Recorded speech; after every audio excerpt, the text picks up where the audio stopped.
podcast is part of the Sports Social Podcast Network.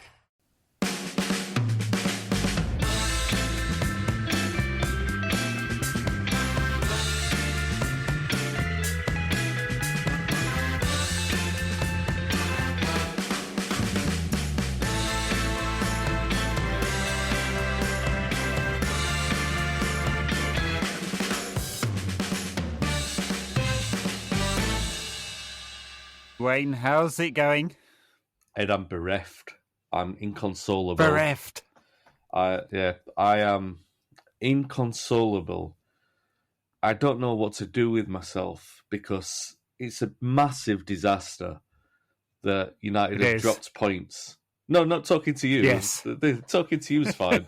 But that's the pick-me-up. But he's dropping points, Ed. It's so unfamiliar. 10 Hag out to kick off. 10 already out. Get rid of, Casemiro. What a ridiculous decision to do that tackle. Get him out. Fernandes getting us another bad result. Sack them all. Yeah, just get rid of him. I'm sick of it. He's got to go. I think we should sack them all and go buy 57 players like Chelsea, and it'll all be sorted. No problem. Yeah, and I'm not. I know we'll be talking about it later on, but let's get Todd in. He knows how to run a football club. He knows what he's doing. Get him in. Get all these players.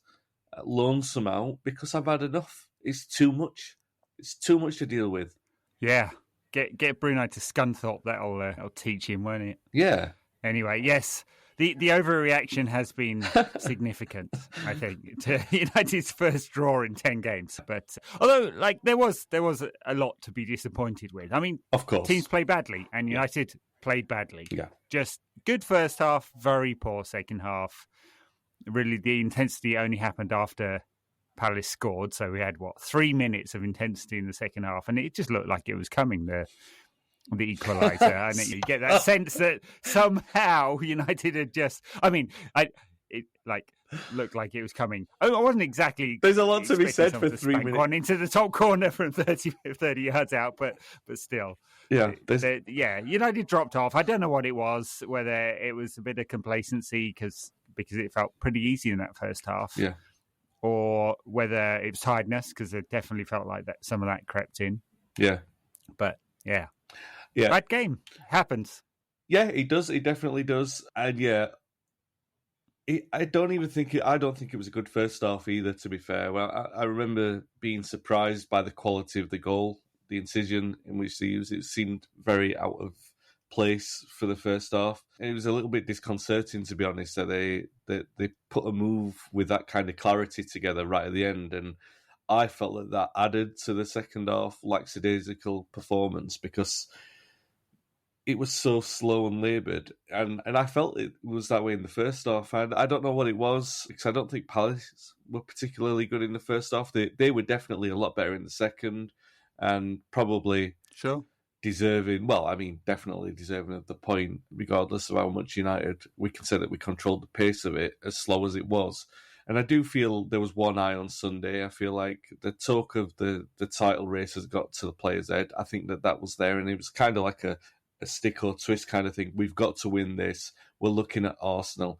And I think that's the kind of thing that sometimes happens to a team who are ahead in their expected progress, that you see these kind of silly mistakes, and it will be a lesson, even from Casemiro. And I'm not, obviously, we can talk about the merits of that booking and how he derived. Obviously, a lot of it was in Fernandes misplacing the pass. So, and then you can say whether or not Casemiro could have done better. But regardless of that, the overall team performance, I don't think we can argue about that. I mean, the fact is we won 9 on the bounce before last night's game, and we drew that game. So 9 wins in a draw isn't that bad. It seems a little bit more catastrophic because it feels like, we were right on the edge of the title race.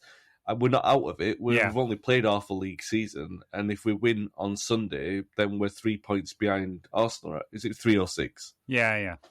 But we're not far away. Yeah. So, yeah. No, look, that's all true. It feels catastrophic because of the kind of summary of everything, and I think we just need to step back and take some perspective. And it helps that we're recording this a day after the events. Yeah. Because we can take a little bit of perspective. It's not a disaster. There is another half a season to go. We do go to Arsenal on Sunday. Of course, defeat there would like stop all talk of the title, I think, and focus minds on the top four, which was the goal before the start of the season. So you're right that we are a little ahead of expectations because of this great run that the team has been on. And sure, yeah, it's funny. Lackadaisical is one of those words that's only used in football. Can you imagine it in the office? Oh, that lad over there, he's had a bad performance this meeting. Lackadaisical performance. He phoned that one. Yeah, no, it's like, but it was that. Yeah, and maybe talk of the title had got to the players. I'm sure Ten Hag's been playing that down. They do focus on what's to come, and maybe less the talk of the title and more focus the intensity of the City game and the intensity of the game to come. And you can kind of feel, even under Fergie, this happens sometimes, the surprise result between two big games. And there are a lot of big games to come as well. So, yes, of course, people are thinking about that. And there were some silly individual mistakes in the game that you kind of exposed. If the few times that Casemiro is out of position, the soft underbelly is sort of exposed, isn't it? And that's where Palace were able to create chances. And even and the booking came from the fact, Fernandes shirked a tackle, which is unlike him, really. Not quite sure why he did that. And then Casemiro made the decision to dive in and get the ball when he probably didn't need to. It wasn't central. Varane's covering. The chances of beating the defender and Dave from there, low single digits. Yeah. So he didn't play the percentages, and just on the day, little bit intensity lost, tiredness, lack of focus, bit of complacency, and these things do happen. Yeah, not a disaster. We can put it into perspective. And I thought Ten Hag was good afterwards, in which he just brushed off all talk of the referee, and there was a very poor refereeing decision twice, I think, actually, and. We get to those. And he said, look, we got to focus on us. We didn't perform well enough to win this game, paraphrasing what he said. Yeah. But I think that's perfectly right. It's about you and your performance first and the referee and everything else and the noise second. And United didn't quite get the balance right. No, you're right. There was some disappointing performances. Rashford, again, he was quite cold. We can go hot and cold. I didn't think Weghorst had a great debut. Well, I mean, that's an understatement, I guess. I mean... Yeah, I know. I think from Weghorst we got what we've got to expect from him, really. He's never going to run at a player with the ball. He's never going to run into space. It's just not what he does. Yeah. You play it into his feet or you find a cross. I mean, I think really only hit him with one cross, which was Luke Shaw's delivery. It was great delivery, by the way. He went to Weghorst, so the ball got to him behind him, which I think he'll be disappointed because that's the kind of chance he does put away.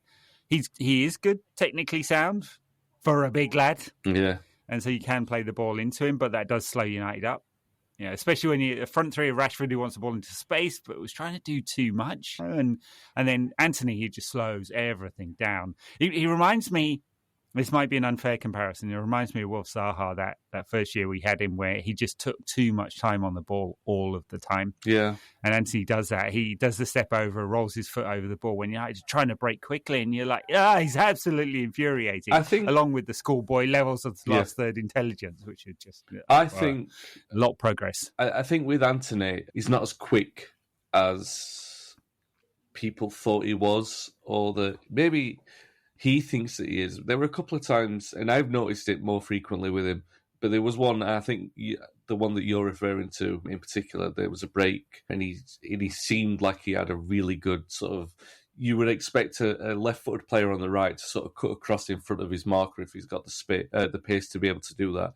And you would expect a player in that position to have the pace to get in front of the fullback, to use your body to be able to get a shot off. And he was still 50 yards away from goal, but he didn't even advance the play. He cut back towards the halfway line, and it completely cut the pace out of the counter-attack at that moment. And that's by far not the only moment that we've seen that from him. And it does labour the play somewhat. And the optimist in me, when I see that happening in real time, I try and think, okay, you are watching a player who's trying to bring other players into play and continue the pattern of the build-up, but it is slowing the play down, and a winger is supposed to direct the counter-attack, and United are supposed to have fast counter-attacks, and he didn't do that. And yeah, it wasn't great from him. I think he started all right, but then he dropped off quite alarmingly, I should say. And I don't know, from the other performances, I know we'll get to the refereeing decisions you said. I thought Casemiro was lucky not to get sent off. I didn't think Bruno was great again. I think Eriksen's been a bit quiet of late. There were the best moment was obviously the connection for the goal. But then we were reliant on De Gea making a couple of good saves before we actually conceded. And then gets to injury time and they score a goal like that. And you said there, 3 minutes of intensity, which is pleasurable for a lot of people, but didn't do anything for United yesterday. And it did, honestly, it did seem like it was that 3 minutes that United turned up to play. And you thought, oh, they're going to score a goal here. Not, though they could score a goal, I should say. Not that you felt that they were going to score a goal, but they had the intensity. And that is what Ten Hag was saying, wasn't it? It was about that second goal. United score a first goal and they're not hungry enough to score that second goal yet. Or perhaps, maybe not, hunger's not the right word. Maybe they're just not good enough to get that second goal and kill a game off just yet. Just barely made any moves. I mean, got quite a lot of shots off yesterday. I think it's 15, which is not bad, but like very, very little of real danger. And just moved the ball a little more quickly, and they'd have taken this Palace side apart. Clearly, it's not even a Palace side that's playing that well. They've dropped a level from last season. I agree, and that's the disappointment. That's why it sort of feels like a catastrophe, because not only have we lost those 2 points, which feel very important, and Casemiro is booked and he's out of the next game, which may mean, could well mean the difference between points or no points against a good Arsenal side that's playing very well and such a key player, Casemiro. And so if you focus on those things, like, that could be a 5-point swing in the space of 2 games. And of course that could mean everything at the end of the season. Yeah. We don't know yet. But these things do happen in a season that United have picked up points not playing well. Actually, most of the time playing well, but some. And that happens too. On the referee decisions, the 2 crucial ones, I think, that went against United. Obviously, the penalty decision on McTominay. I don't know where there could be any debate. McTominay's gone away from the player, got the ball first, and he's taken him out. And it's one thing the referee missing it in real time from behind might look like Richards got a toe on the ball, but VAR not directing him even to have a second look, really odd. Really, really very odd. And I can't help, I'm not normally conspiracy-minded and paranoid about these things, but I can't help think that the noise of the last week, plus the referee's performance up at Newcastle, where he got a lot of criticism for sending stuff to the VAR, hasn't played on his mind there. Yeah. And how could it not? And anyway, the second one is the foul that Luke Shaw apparently made on Elise for the free kick that Elise then stuck in the top corner. I've watched that 50 times since. I can't see where the contact is. No. I think he's just gone down. Yeah. So. Yeah, I don't think it's a conspiracy to say that. I think I've talked about this before on the pod. I've talked to a couple of former top flight referees, 2 of the highest profile referees of the last 30 years, and they both went on record as saying that it does play a part, that kind of psychological pattern of decisions are being made like that, and not in terms of them being consciously aware of it at the time, but they've admitted that it could have subconsciously played a part. And bear in mind, the questions I were asking were more weighted in the sort of, did Fergie get to you, that kind of thing, and they were probably went the other way because you're so conscious of everyone saying that you are analysing it a little bit differently. So yeah, I don't think but I'm not saying it's a conspiracy against Manchester United. I don't mean that. What I mean is it's a psychological impact, and I'm pretty sure that if you look at that, I think there's a definite truism that it played a part, both in the Newcastle and the weekend kind of thing. I look at that, the penalty incident, Ed. The first time I looked at it, I said, that's not a penalty. And the reason why I thought that is because I thought McTominay had gone looking for it, where the way that it kind of looks like he's initiating contact. And then I was too busy looking at that to think, did the defender get a touch or not, on the ball? And then you look at it in on the second viewing, and it's obvious that it's a penalty because he's put his body across, he's made contact, he's fouled the player, it's a penalty. I don't understand. And this isn't. This is talking about the actual incident. So take the shirts off them and put Ronaldo's kits on, pub league kits on, right? Put them on these players. That's a penalty every day of the week. So the only kind of explanation that I can offer is that all this talk about the decisions is had to have got to the ref. It must have done because it's ridiculous. I'm sure. I'm sure that's true. I'm sure it's in the ref's mind. I'm sure that he didn't want 4 days of multi-channel analysis of his performance. Well, he hasn't got it. Keys and Gray going at him. Sky Sports badgering an ex-ref to demand that he goes, yes, that was an injustice. People demanding that the offside rule be rewritten or the penalty rule be written in this case. So I have no doubt that played a part in it. I mean, I have seen people accuse McTominay of looking for it, and you could say that because he's moved away from the player into a sort of position that's less dangerous for him. But he hadn't dragged his foot behind in order to catch the player. The player stuck his leg in the way, right? He initiated the move, Richards. It's just a foul. Yeah. And that is crucial because that's at 1-0. Let's assume United, 76% of the time, United are going to score from that position, from a penalty. Let's assume it's 2-0 and the game's definitely dead. And not that I'm claiming United deserved it because it wasn't a good performance, but that's just game state. I think that we would have controlled it from there. Yeah. As it felt like, even though we weren't playing well, we pretty much controlled the game. Yeah. Anyway, it's done. Didn't get it. I am worried that there are longer term implications. I mean, United were getting a lot of penalties until this bandwagon started. Keys and Gray and Sky Sports and other commentators saying United are getting, and then Klopp got involved and they changed the bar for VAR very shortly after that, and United didn't get any penalties anymore. Yeah. So I'm worried that the focus on United and the hysteria that surrounds the club does have an impact. And if there's a marginal call at the Emirates on Sunday, I'm not expecting it to go in United's favour. Yeah. No, it's an interesting... That is... Yeah. Yeah.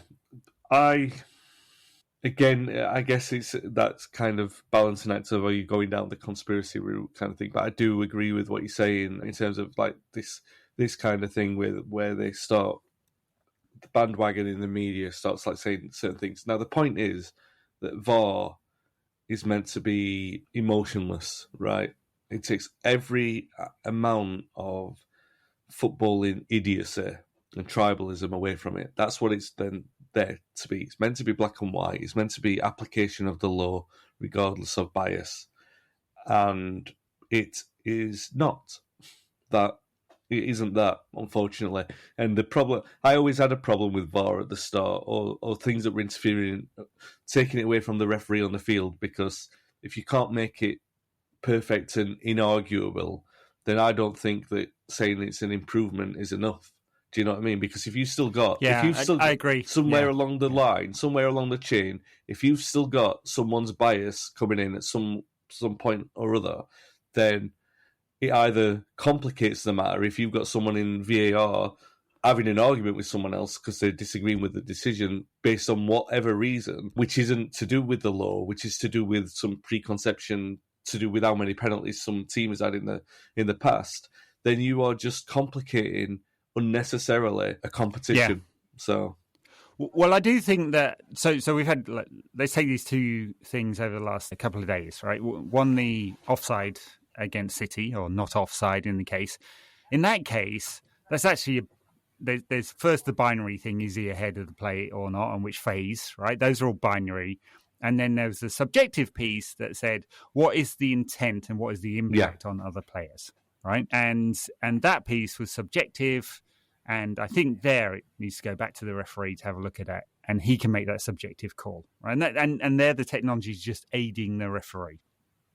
And they don't do that at the moment. It is with the VAR to try and interpret that impact. Right? And a bunch of people on the internet, wrongly, in my opinion, making interpretations saying, oh, well, it's obvious he had some kind of telepathic mental impact on Ederson. I mean, it's just bollocks. Yeah. I mean, it's like actually 75% of Law 11 is very, very binary. And it's just that thing around impact on another. So there's that one, right? And I think it's just best if there's subjective stuff that goes back to the ref, and the referee has the final arbiter, not some dude in Hounslow in a truck. On the binary stuff, I think VAR's quite good, or the technology we use. So was it offside or not? Now, can they get quicker? Yes, they can. They did in the World Cup. They were using the semi-automated thing, and it was mostly better. Can the communication with fans be better? Absolutely, could be. I don't know why they're making it so opaque. And on goal line, technology works perfectly well, right? So stuff that technology can enhance the yes/no binary stuff, I think helps. It should be faster. It's a real shame. It takes away the excitement in the moment.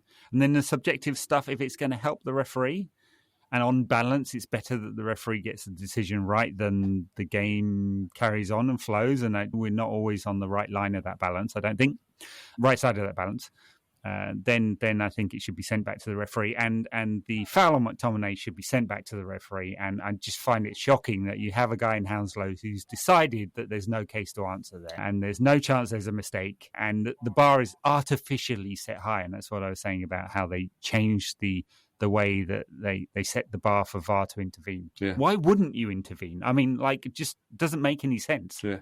I think if you've got that incident in any other game, the Rashford incident in any other game at the weekend, let's say Newcastle against Brighton, right? Newcastle play Brighton and Isaac goes through, he's offside or whatever and scores because Bruno is in the Rashford position. And then Newcastle play Palace on Wednesday night and they're in that position. They get that penalty 10 times out of 10. They still get that penalty. The reason why we didn't get the penalty is because for 4 days, all that anyone's been talking about is an interpretation of a law that benefited Manchester United. Yes, it was a grey area. Yes, I'd be annoyed if it was given against us because that's the part of the conversational fun of football. That's why we're having these podcasts, but still, just because they made noise for 4 days doesn't mean it's right to sort of influence refereeing decisions. And they don't. The thing is, all right, we're part of it and we're having that conversation, but they don't recognise. They just go, ha, 2 wrongs made a right at the end of the day because it United, where they don't seem to notice their own part in the process. Like we influenced that and we shouldn't have influenced it, and they did. And all right. I happen to think United actually got away with one yesterday because I think Casemiro should have been sent off. So, and by the way, the overarching theme of this is United did not deserve to win the game and they probably got what they deserved out of it. So nobody's making that kind of argument. We're arguing over the merit of making a decision that they shouldn't have been made, really.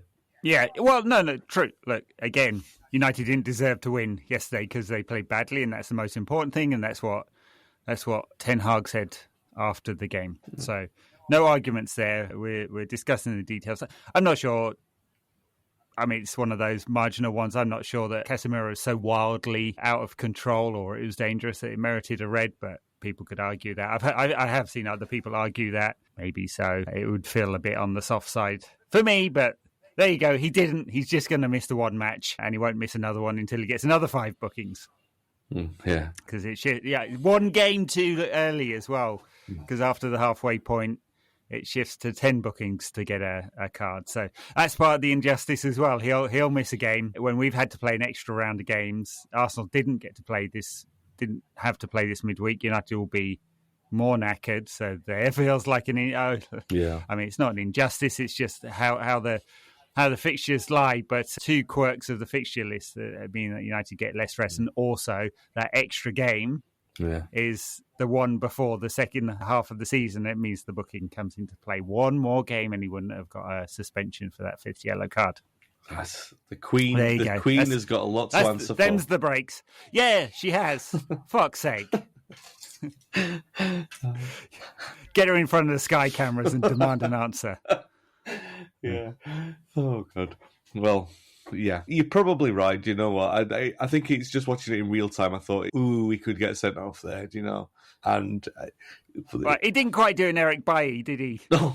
I mean, if you've seen that, I was like, he got seven match ban. Eric Bailly did for that. I mean, yeah, he did try and take the guy's head off. Yeah, so. I would think that's a little bit lenient. He'll probably be back in Manchester before he plays for them again. So Yeah. Yeah.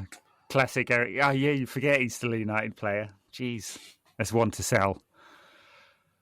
Anyway, any other thoughts on Palace? Shall we move on to something? Did we praise the free kick? It was a great free kick. I know Dave's not great at them, but it was a great free kick, and he should have celebrated. Yeah, I'm not sure Dave's quite in the right position, but it's a stunning strike, isn't it? The celebration's a bit interesting, isn't it? He barely celebrated. Is he a United fan secretly? What was going on there? Or a Spurs fan. So, yeah, maybe, yeah. Yeah, very odd. He's a very nice player, Elise. I think him and Eze are on for bigger things in football. I mean, just beautiful movers, both of them, and really talented. Yeah. So I wouldn't mind seeing Eze at United. I do think he's got a lot of talent. Anyway, yeah, I guess that's Palace. Ten Hag out. Ten Hag out. Absolutely disgraceful. I mean, it was him who chose Casemiro. Casemiro got himself booked. We're going to lose at Arsenal. Yeah. The wheels are coming off. Oh, no. That's it. Get Ralph back. Oh, God. You got me. You hit my funny bone there, Ed. A sentence I never thought I would hear ever uttered by a Manchester United supporter ever again. But I thought...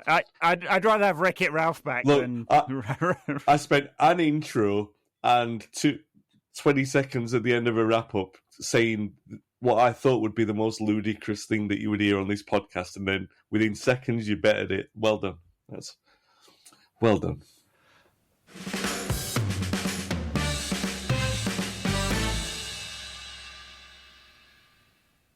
There has been other stuff happening this week, including quite a lot of news on the takeover front with Jim Ratcliffe, Ineos, his company. Well, he co-owns the company with a couple of founders, declaring an interest in United. It's interesting because, I mean, most of the takeover stuff with Chelsea and indeed with United has sort of been behind closed doors. People are leaking stuff, but there haven't been public announcements, and Ratcliffe has been very public, as he was with his very, very, very late bid for Chelsea.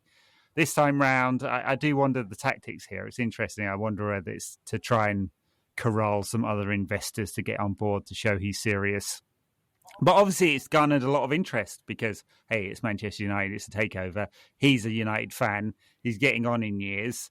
It seems like whatever you think of his politics and his business practices, probably not down my street, that he would be probably a good owner of United, or at least he has the club's interests at heart. So what was your take on what happened here? Yeah, it's an interesting one because obviously the rumour's been there from the summer and everyone felt he was a saviour. And then I think the common fan who didn't know a lot about him has probably conducted a little bit more research, done their own due diligence as much as a common football fan does. At least assimilated a little bit more information about him and realised that, that not every billionaire is, well, you can't find any squeaky clean billionaires do not exist. It's hard. Yeah, it's difficult to find them, and that he's not in the business of owning Manchester United as a philanthropist, or he's just not there to be a benevolent. He's not going to be a sheikh throwing money at it, and whether or not he's in a position to be able to do that, like you said, whether he has to rope in other investors and all that sort of stuff. So it's been interesting to go along that journey. I was actually told by someone I was told by someone who should know some information for one reason or another that Ratcliffe had gone cold on the idea of making a bid, and this was probably November time, so well after the Glazers had made those initial noises that they made in late August. But then, since then, they've obviously put forward this more formal statement that they are looking to effectively sell the club, and I think.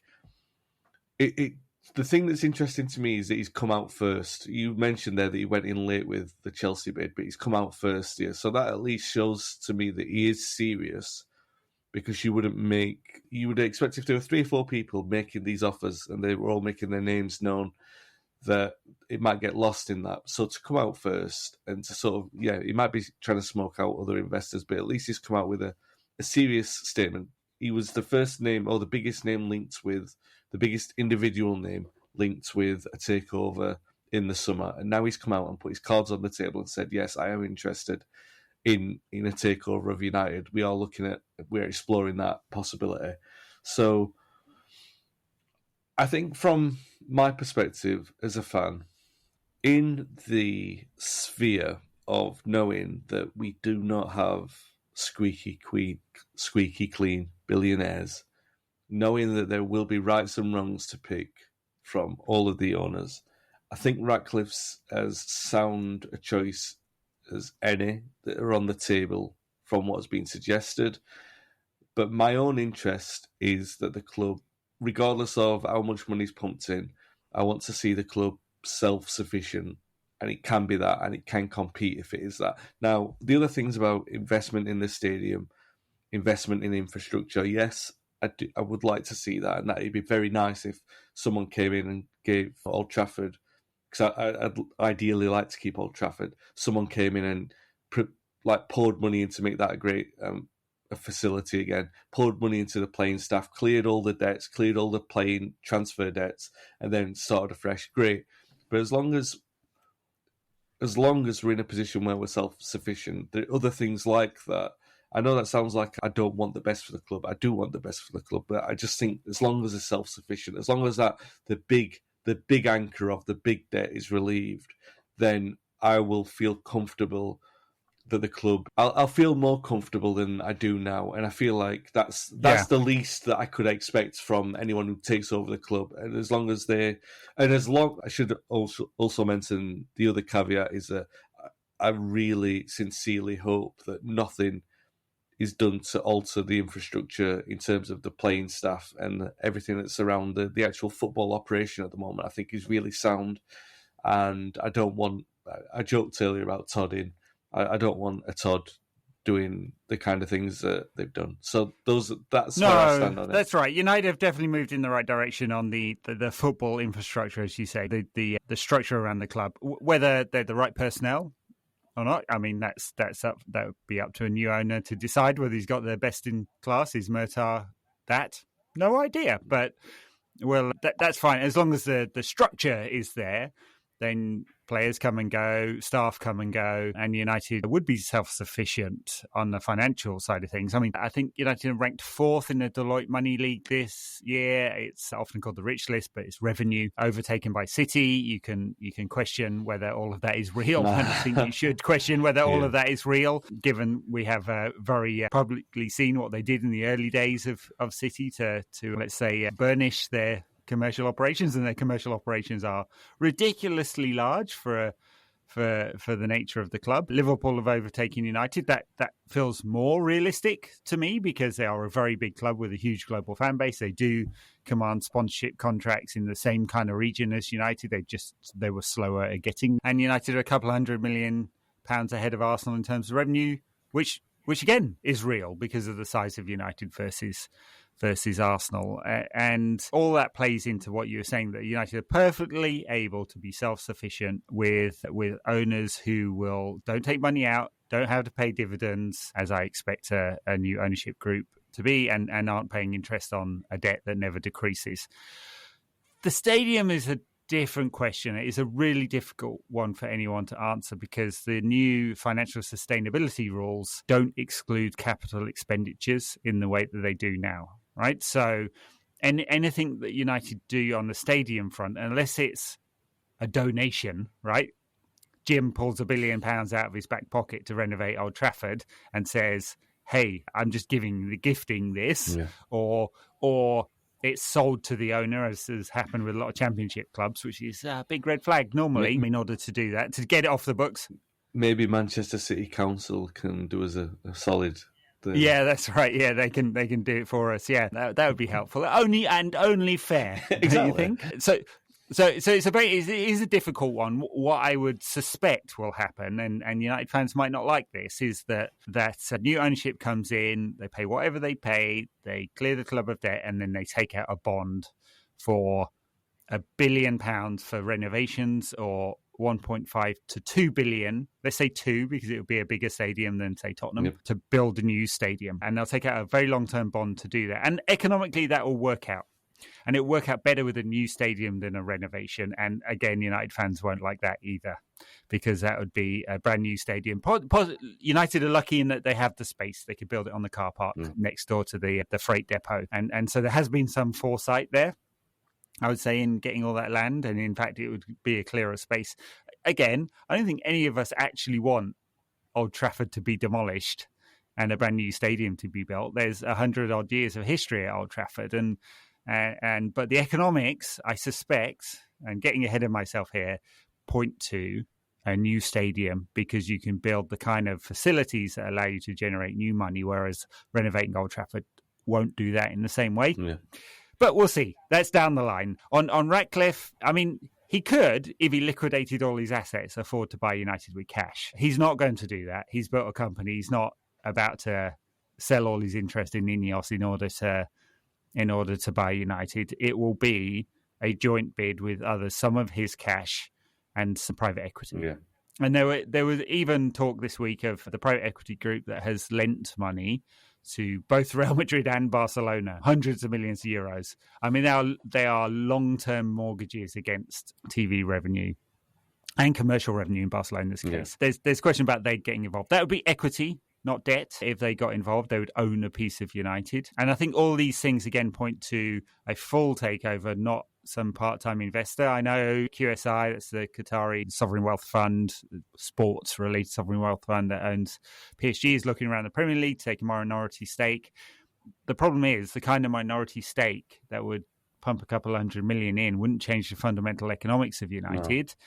And the Glazers can just do that through the market anyway. Yeah. I mean, United publicly listed, they can just sell off shares, which they have been doing. And all that money goes to the Glazers and not the club. It doesn't solve the fundamental problem, the reason why they're having to sell. And I really do mean that, having to sell. So anyway, it's kind of interesting development. I'm sure. I mean, he's definitely not perfect. It's a petrochemical company with all the environmental impact of that company, Ineos. He's a Brexiter, which, I mean, a very significant proportion of people in Manchester did not vote for Brexit. I mean, there's plenty of people who did. So take of that what you will.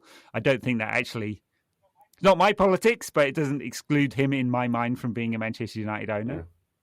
Yeah. He lives outside of England for tax and other reasons. Might not be perfect, but then again, show me a billionaire who's perfect. I mean, there should be a higher bar, I think, for a United owner, but unfortunately, I don't think fans are going to whip round £5 to £6 billion and buy it out. Oh. Be nice if we had the money. Yeah. If those 1.1 billion fans that Richard Arnold claims exist all whipped out a fiver, then we can own it, folks. Yeah. So I'll put in the first fiver, and I'll put in £6 just so I can be chairman. And then Ed can be like vice chairman. There we go. So I put in a marginal. Have we got a bit? I can put 7 in. I can probably stretch to that. Here we go. This is how the takeover starts, folks. Yeah, start at £5. We'll be at £7 billion by the end of it. Assistant to the chairman. There we go. That's what we can do. Yeah. Good. £8. 9. And a packet of crisps. I'll sell a kidney before the day's out. Yeah. All right, that's the financial stuff. I suspect we've got a little way to go on that one. I know Chelsea sold very quickly, but that's not normally how multi-billion-pound transactions are conducted. That was extreme in terms of its speed for reasons, whereas with United, it's not. They're looking at the highest bid.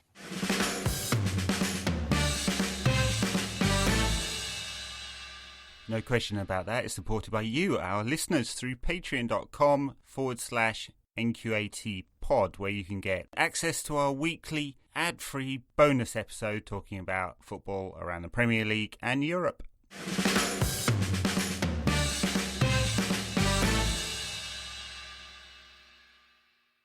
We have a game coming up against Arsenal on Sunday. It's quite a big one. How do you see this one going? I guess the big question is, how is Ten Hag going to adjust for the loss of Casemiro? Yeah, it's a big question on the squad, this, because naturally it's a big question on the squad because you would expect that, let's say Fred or Scott McTominay, this is a game where they can really make a statement about their United career if they put in a good performance, a strong performance, because let's be frank, nobody really expects it from them given the heartbreak in reaction to Casemiro's suspension. So everybody is expecting low things, and that means that those players, they don't have a free hit. Of course they don't, because they'll get criticism if we lose, but they've got a really good opportunity to, especially Fred, because you would imagine that he's going to be one. He might not even be in place of Casemiro. He might be in anyway in place of Eriksen. They might change the entire midfield to accommodate the task. And I do suspect that he might do something like that, but to sort of take the thing out of that. I think it's very likely. In terms of the game overall, I mean, Arsenal haven't been playing brilliantly lately. They've sort of, I say that, they'll probably put on a great show on Sunday, but I don't think when I've seen them, they've played brilliantly lately, as well as they have done to get the lead in which they've got, which they thoroughly deserve, by the way. And, and it does bring into... it brings into light the point that we were making earlier. United are in front of their expectations for this season. Arsenal are wildly in front of their expectations for this season because they were exactly the same as us at the start. They were going for Champions League places. Maybe you might look at the fact that, I don't know, I haven't had a quick look at their fixture list even, but maybe they might have had an easier run of fixtures than what we've had at this point. They had a soft start. Yeah, so, they've obviously played everyone. Yeah, it's half the season, right? So they basically played everyone. But yeah, they are well ahead of their underlying data. That's all I'd say. To get really nerdy, you might expect a regression to the mean. They've scored way more goals than their expected goals total. They've let in a little fewer than their expected goals against. Yeah. And they've got quite a few more points than expected. So, and they've been, I mean, although they've had Gabriel Jesus out for a small squad, they've not had too many injuries. Yeah. They are very lucky in that they basically don't have any. They're not in the Europa League, I don't think. They're not, are they? So they don't have all those fixtures to come. And well, we'll see what happens in the FA Cup, but they're not burdened with fixtures in the same way that some of the rivals are. And so that's good for them too. Yeah. And a lot of people are asking this question, Arsenal or City. Again, it's one of your similar generation to me, Ed. I think it's quite unpalatable to want Arsenal, to bring myself to say I want Arsenal to win anything. Not quite as bad as Liverpool, but it's pretty unpalatable. I do want to see a little bite. I want to see a little fight. I want to see the players react to what... I mean, the Ten Hag principle is going to be, it doesn't really matter that it's Arsenal, it's about yourself. You let yourself down on Wednesday, so go out there and put on a performance, which is what he's done throughout his reign at United. And that's the thing that gives me more confidence going into Sunday, regardless of the fact that Casemiro's missing, the fact that he will put out that... The first thing he said after the final whistle when he was asked about it was, well, we didn't have Casemiro when we played them in September and we won, which is a fair point, but we all know the difference that Casemiro's made to us since then. So yeah, they were missing players that day as well. I suspect that he won't do a like for like. I mean, the last time Fred played alongside Eriksen in a 2 in midfield was when United shipped 4 goals at Brentford. Good. That's good. Not great. Yeah, let's bring the spirits up here. Yeah. I do think that's a bit soft. As much as I like Fred's energy, I don't think he's very disciplined. Not in the same way that Casemiro is. They make a nice combo, but it's not like for like. And I wonder whether he might bring Fred and McTominay in and Bruno goes wide and Eriksen plays through the centre. Just a bit more solidity in the midfield and Anthony drops to the bench. I'd actually, it's got to the point I'd be quite surprised if he didn't do that. Yeah. Just that extra security. Of course, it's the balance between you want to defend by attacking as well. You want to dominate the ball. And Fred and McTominay in there never dominate the ball. Like neither of them is careful with their distribution, and that causes a problem. And McTominay in particular does not get into the right kind of positions to receive the ball, and I think I've accused him of hiding in the past, but he just doesn't. He hasn't got that Scholes thing of always being able to find a position to receive the ball. Oh, Bruno has this too. Eriksen, and to an extent. Well, Eriksen is not only comfortable on the ball and uses it brilliantly, but knows where to get it. McTominay doesn't do that, but he's not a pure number 6 either, and I think between them, Fred and McTominay don't cover each other's flaws. They often magnify them, and it's not good. Throw Eriksen in there and maybe the balance is a bit better. It's a square peg round hole problem for Ten Hag to solve, I think, ahead of the game.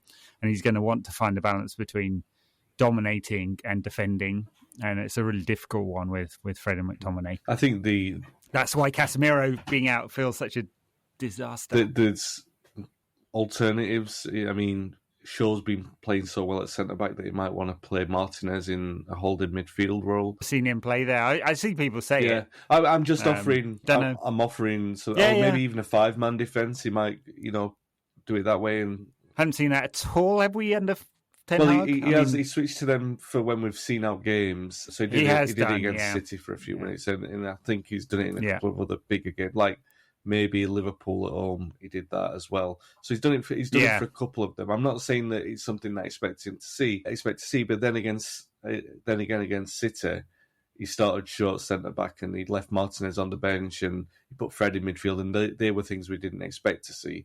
So he could, and we were all, I think, before we saw the team sheet, I'm pretty sure that all of us were preaching the virtue of consistency and momentum.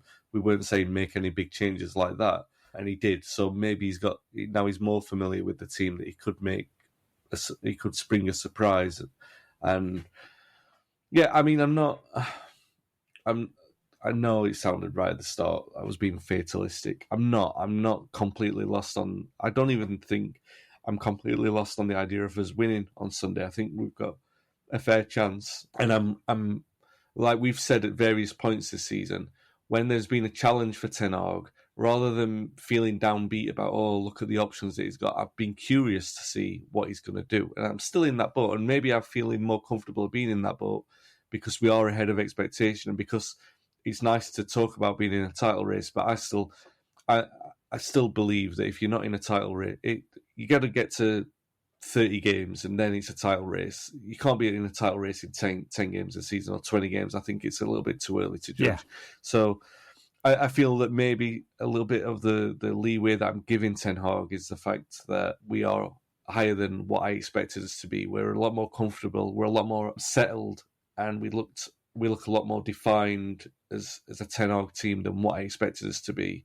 This is probably 6 months ahead of schedule to what I expected. I expected to probably see us looking this kind of comfortable and defined as a shape at the end of the season. And we're so far ahead of that it makes me curious to see what he does, win, lose or draw on Sunday, because he's still learning. And we know plenty about these players, but Ten Hag is giving them new challenges, and I'm ready to be pleasantly surprised like I am at Luke Shaw at centre-half, for example. Yeah. I mean, Martinez was good enough on Wednesday that I think he's back in the team. So I'm pretty sure the back five will be the same. Yeah. De Gea, Wan-Bissaka, Varane, Martinez and Shaw. And that's solid. It's solid. It's just that one in front. Can we rewind 25 minutes, because we closed out Palace and not once in that entire 25 minutes did we speak about Wan-Bissaka. Oh God, yeah, that's very true. Very unfair. Yes, you're right. Very unfair. And he's a man reborn. And I mean, the thing is, he even got a few crosses in yesterday. So that's like, what's going on here? Wan-Bissaka floating across to the back stick. Yeah. The tackle on Wilf Zaha was obviously game saving right at the end. Just stunning stuff. Just so perfect and clean, and risking a penalty, risking a red card, risking everything, and got it right. I thought Zaha's interview afterwards was brilliant as well. He said, I had a quick look over I'm sure everyone's seen this, but a quick look over my shoulder and, oh no, it's Aaron. If it was anyone else, you knew what was coming, Spider and those long legs. I mean, just brilliant stuff, as good as a goal. Yeah, fantastic.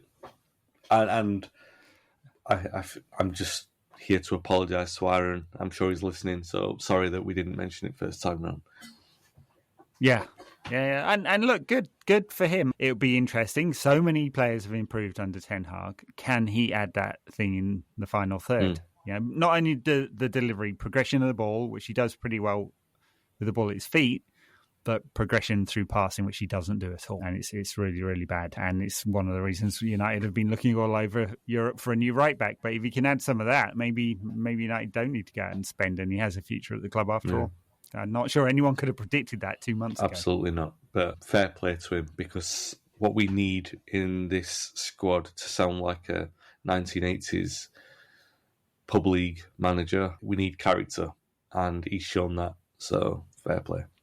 Yeah. Talking of pub league, Ronaldo made his debut for Al Nassr today against the Paris Saint-Germain. He really does look like a pub kit. You're absolutely right on that one. Yeah. It's just some folio paid £2.2 million to go watch that. I don't know why. The BBC live blogged it. What? Just seems very curious. Like, it just... Huh? The hype around players versus teams is off the scale. I'm sure some of that will die down. I mean, it was against Messi's Paris Saint-Germain. Messi scored in 3 minutes on that one. Yeah, very, very, very curious. Yeah, I was looking at some of the 21st Club data, and they do relative rankings across leagues. Like, take this with a pinch of salt, but they try, and it's very hard to rank across leagues. We kind of know in Europe because there's a lot of transfers between players, but how do you rank club versus club? And they put them down at around about League One level. So there you go. He wanted the Champions League. He's got League One. He's playing in a pub kit. Wow. Good stuff. Wow. I guess that's it. Good luck on Sunday, everyone. I'm sure the travelling support will be in full voice. We need them. And maybe Ten Hag will surprise us. Ten Hag in.